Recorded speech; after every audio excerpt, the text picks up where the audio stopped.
Harold Hillman is an executive coach and he's the managing director at Sigmoid Curve Consulting Group. Let's talk more about diversity and inclusion, two words that are bandied around a lot. What do they actually mean? That's right. So it really is about trying to create the best workforce at the end of the day. I mean, it's bigger than just employment, but it certainly becomes a focal point and sometimes a lightning rod in organizations who set certain targets and for bringing in a certain number of women or racial or ethnic minorities or members of the LGBT community because of the belief that with more diverse perspective around the table, you actually get greater innovation.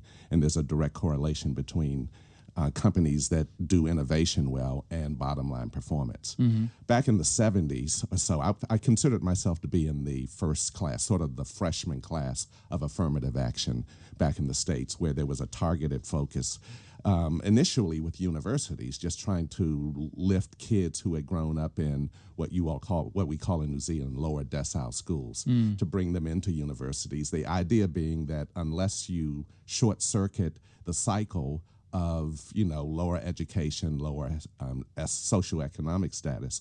So give people an opportunity to sort of move into a realm where they can thrive. Inclusion is now really, that's the more fundamental word, and that is you can bring 4 women onto the team, but if you require them all to be quiet, then where's the diversity? So inclusion really is now about, if you've got the right people at the table, do you sort of create a culture, a social order in your company where people feel, on the first instance, that their views are appreciated? Women are 4 times more likely to get cut off or talked over in conversation. So very often they just stop trying to bring their perspective or do it in a way that is a bit less sort of natural. Are women doing that to women as well? Women will do that to women as well. There's this notion that it depends on what the numbers are at the table. There's what's called a tipping point. So for women, at least in the U.S., that tipping point is like 22%. If you have 2 or 3 women at the table, you'd see less of that going down. But certainly, not just women, just people, if you are the one at the table who is different based on race, gender, ethnicity, sexual orientation. If you are different, there's more of a natural inclination for you to let go of your own authenticity and try to become like the others at the table. Harold, there'll be people yelling at their radios now perhaps, or just speaking quietly going, yeah, but if I'm running a business, I want the best people running it. What do you say to that? Well, look, there's 2 aspects to it, and one is that, depending on what your business is, you'd better have your perspective on sort of the end consumer, the person who's picking the product off the shelves. That was the case when I worked for Amoco, and the whole notion that, particularly if we are 54% of African Americans preferred Amoco as a petro provider. It was a big oil company in the States.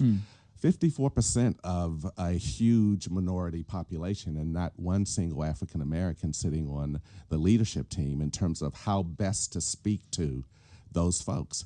But not only just from a bottom line perspective, in food companies that export foods into different regions and things like that. Roughly 70% of the people who go into a supermarket and pull products off a shelf are women.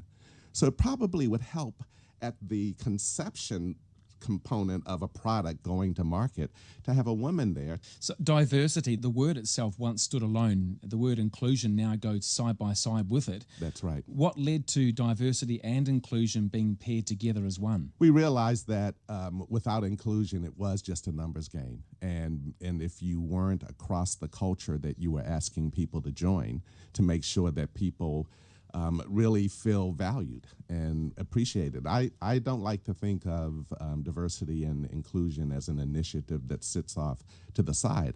I think it should be a part of all leadership training, regardless of race or gender or sexual orientation. You want people to feel that they can walk in every day wanting to make a difference, feeling that they can bring their perspective in a way that's real, in the way that they need to do it, and that it's valued, that you really do listen, appreciate different points of view, people who grow up in different parts of the world.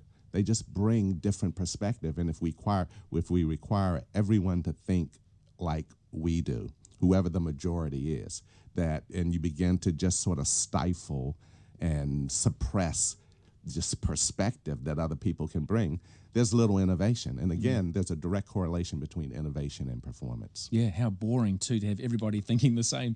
What can a business do here in New Zealand to build an inclusive culture where diversity and inclusion thrive? Look, there are two components to inclusion. One is empathy and the ability for leaders. We need to train our managers, particularly our middle managers, to what empathy is, and the idea that you do hire people for certain skills, but attached to those skills is perspective. And so if people don't feel that their point of view or their perspective is valued, they go inward, and that's not you're going to lose people. You're going to lose really good people, and then it just sort of perpetuates the idea like, well, we brought them in, but they didn't make it.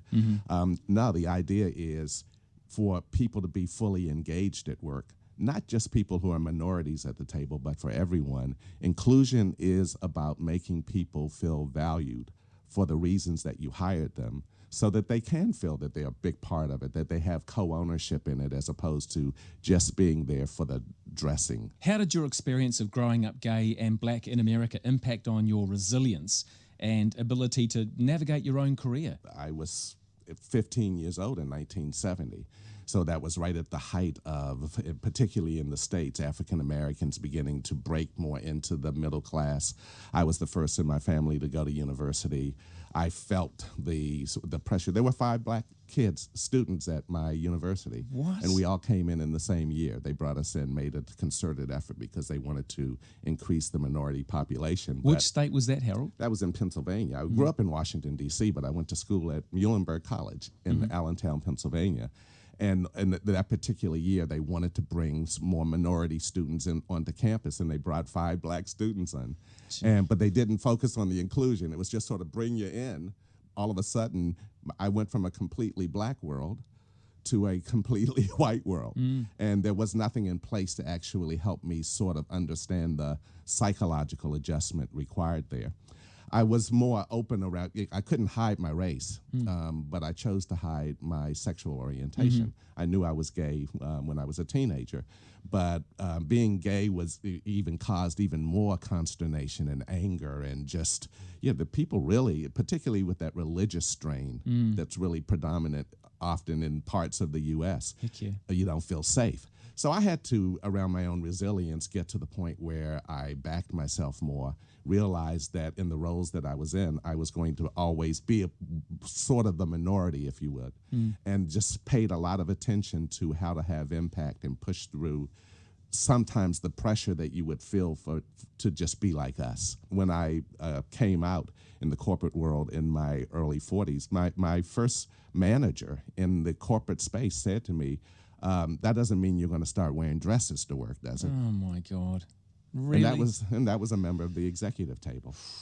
That was a member of the executive team. So you can just sort of imagine. So I feel that I am more resilient because I have been able to just sort of deal with those things and learn to back myself more. It has helped. It helps, though.